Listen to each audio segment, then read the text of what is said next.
আসসালামু আলাইকুম viewers, welcome back to my channel. Hopefully আপনারা সবাই ভালো আছেন।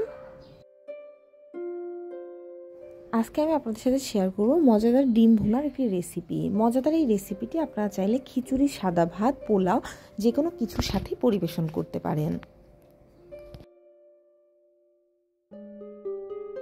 এখানে আমি 7 থেকে 8টি ডিমকে অল্প পরিমাণ লবণ দিয়ে খুব ভালোভাবে সিদ্ধ করে নিয়েছি। পরবর্তীতে ঠান্ডা পানিতে রেখে ডিমগুলো ঠান্ডা করে একে একে সমস্ত খোসাগুলো ছাড়িয়ে নিচ্ছি। ঠান্ডা পানিতে দিয়ে ডিমগুলো ঠান্ডা করে নিলে কিন্তু এর খোসাগুলো খুব সহজেই ছাড়ানো সম্ভব। একে একে সমস্ত খোসাগুলো ছাড়িয়ে এবার আমি এগুলোকে ভেজে নিব।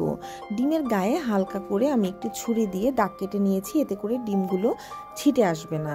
চুলায় কড়াই দিয়ে তাতে অল্প পরিমাণ সয়াবিন তেল দিয়ে দিয়েছি। তেলটি গরম করে তাতে হলুদ এবং লবণ দিয়ে সঙ্গে সঙ্গে ডিমগুলো দিয়ে আমি মাঝারি আঁচে লালচে বাদামি করে ভেজে নিচ্ছি। আপনারা চাইলে ডিমগুলো লবণ হলুদ দিয়ে মেখে তারপরে তেলে দিতে পারেন, কিন্তু এভাবে সয়াবিন তেলের মধ্যে হলুদ এবং লবণের দিয়ে সঙ্গে সঙ্গে ডিম দিলে কিন্তু পরিমাণে অনেক কম পরিমাণ হলুদ লাগবে এবং খুব সহজেই কিন্তু সমস্ত ডিমের গায়ে হলুদ এবং লবণগুলো মিশে যাবে। খুব ভালোভাবে সমস্ত ডিমগুলো হালকা আঁচে আমি লালচে বাদামি করে ভেজে তুলে নিচ্ছি।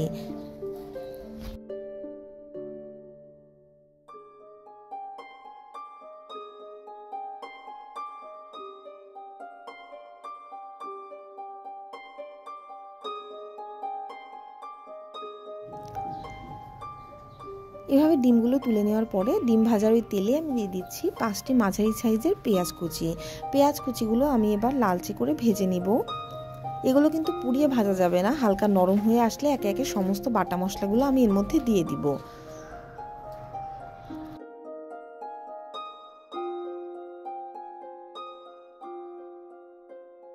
দিয়ে দিচ্ছি হাফ চা চামচ আদা বাটা এবং হাফ চা চামচ রসুন বাটা।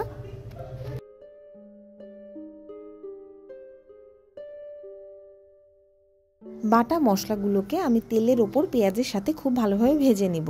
এতে করে এর ভেতরে থাকা কাঁচা গন্ধগুলো চলে যাবে। কাঁচা গন্ধ থাকলে কিন্তু তরকারির টেস্ট অনেক খারাপ আসে।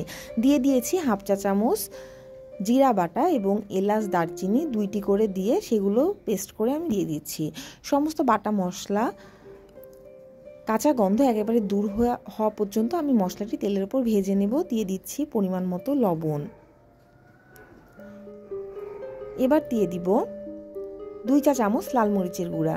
ডিম ভুনাটি একটু ঝালঝাল হলেই কিন্তু খেতে বেশি ভালো লাগে, এজন্য এখানে আমি একটু ঝালের পরিমাণ বেশি দিয়েছি। আপনারা ঝালের পরিমাণ কম বেশি করে নিতে পারেন। মশলাটি আমি এবার হাফ কাপ পরিমাণ পানি দিয়ে খুব ভালোভাবে কষিয়ে নিব।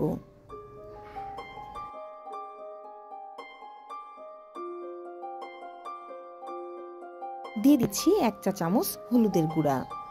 এবার মাঝারি আঁচে খুব ভালোভাবে সমস্ত মশলাগুলোকে আমি কষিয়ে নিব। যতক্ষণ না এগুলো থেকে তেল ছেড়ে দেয় ততক্ষণ মশলাটি কষাতে হবে। মশলাটি যত ভালোভাবে আপনারা কষাবেন তরকারির টেস্ট কিন্তু ততটাই ভালো আসবে। এজন্য এই পর্যায়ে কিন্তু খুব ভালোভাবে যত্ন সহকারে মশলাটি কষিয়ে নিতে হবে।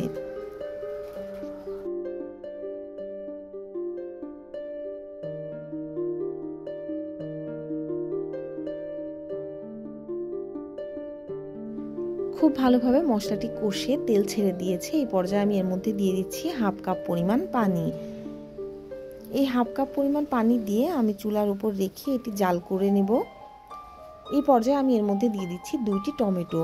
আপনারা চাইলে টমেটোটি মশলা কষানোর সময় দিতে পারেন, তবে সেই সময় টমেটো দিলে টমেটো একেবারে গলে যাবে, এজন্য আমি পরবর্তীতে টমেটো দিয়ে দিচ্ছি। টমেটো দিয়ে ঝোলে বলক উঠে আসলে এবার এর পর্যায়ে আমি দিয়ে দিব ভেজে রাখা ডিমগুলো। এবার মশলার সাথে খুব ভালোভাবে ডিমগুলোকে আমি 5 থেকে 6 মিনিট আবারও কষিয়ে নিব। কষাতে কষাতে কিন্তু এর ভেতরে সমস্ত পানি খুব ভালোভাবে শুকিয়ে আসবে এবং ডিমগুলো মশলার সাথে খুব ভালোভাবে কষে যাবে। ঠিক এই পর্যায়ে আমি এর মধ্যে দিয়ে দিব ঝোলের পানি। এখানে আমি 1 কাপ পরিমাণ পানি ব্যবহার করছি।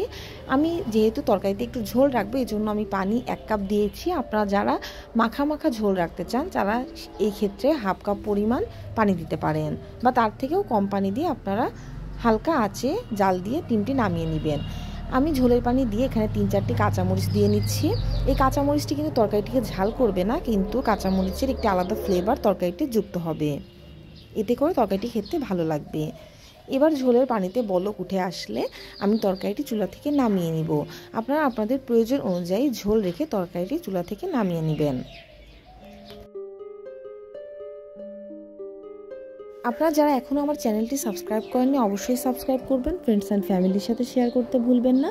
ইতিমধ্যে যারা আমার চ্যানেলটিকে সাবস্ক্রাইব করেছেন তাদেরকে জানাই অসংখ্য ধন্যবাদ। Thanks for watching my video.